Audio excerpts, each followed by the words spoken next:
Hi friends, எல்லாருக்கும் வணக்கங்க. உலகின் மிக முக்கிய நாடுகள்ல ஒண்ணுதான் சீனா. சீனாவுல பாதிக்கும் மேற்பட்ட நகரங்கள் திடீரென மண்ணுக்குள்ள புதைய ஆரம்பிச்சிருக்கிறதாக ஒரு புதிய தகவல் வெளியாயிருக்கு. அதற்கு காரணம் என்ன அப்படின்னு சொல்லி தான் இந்த பதிவுல நம்ம பார்க்க போறோம். சீனாவின் பொருளாதார நிலைமை பார்த்தீங்கன்னா, அமெரிக்காவுக்கு அடுத்து உலகின் மிகப்பெரிய பொருளாதாரத்தை கொண்ட நாடாக தான் சீனா இருந்தது. இருந்தாலும் கடந்த சில காலமாகவே பாத்தீங்கன்னா அங்கு பொருளாதார சிக்கல் நிலவிட்டு வருவதாக தகவல் வெளியாயிட்டு தான் வருது.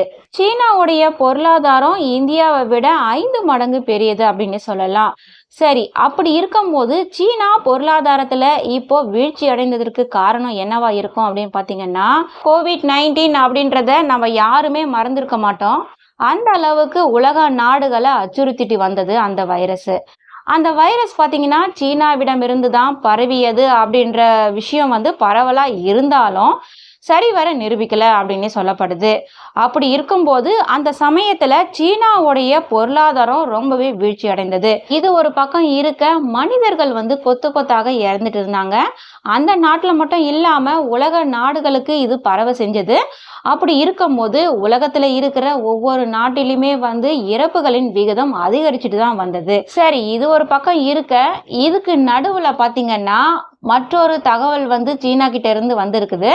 அதாவது சீனாவுல இருக்கிற பல நகரங்கள் படிப்படியாக பூமியில புதைந்து வருவதாக ஆய்வாளர்கள் சொல்றாங்க.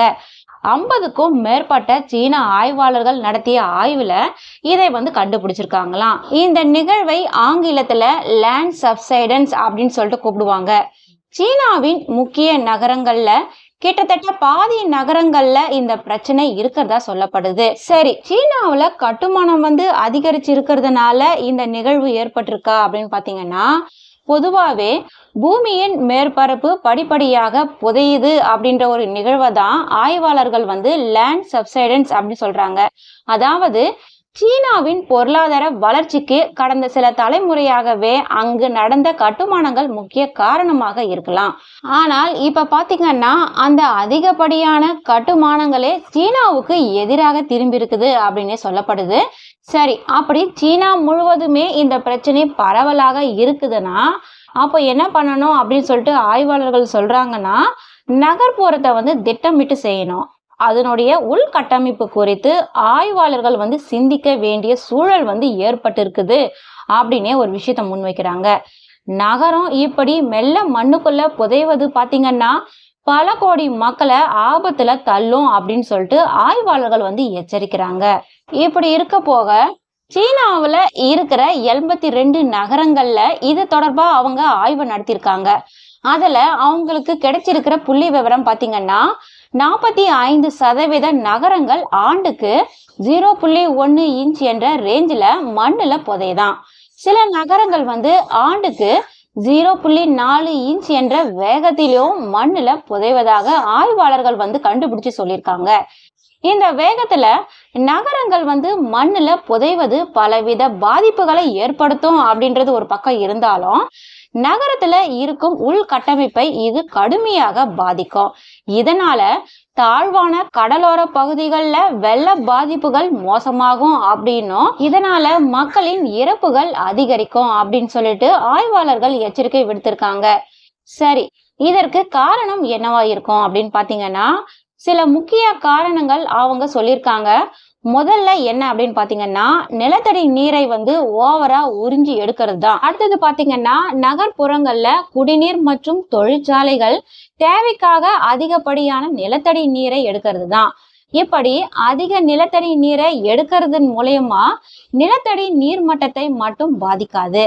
அதுக்கு ஆப்போசிட்டா பாத்தீங்கன்னா, நிலத்திற்கு அடியில இருக்கும் மண் மிகவும் காய்ந்து பலவீனமாக மாறிவிடும் பிரச்சனையும் இதுல இருக்குது அப்படின்ற விஷயத்த நம்ம எல்லாருமே புரிஞ்சுக்கணும்.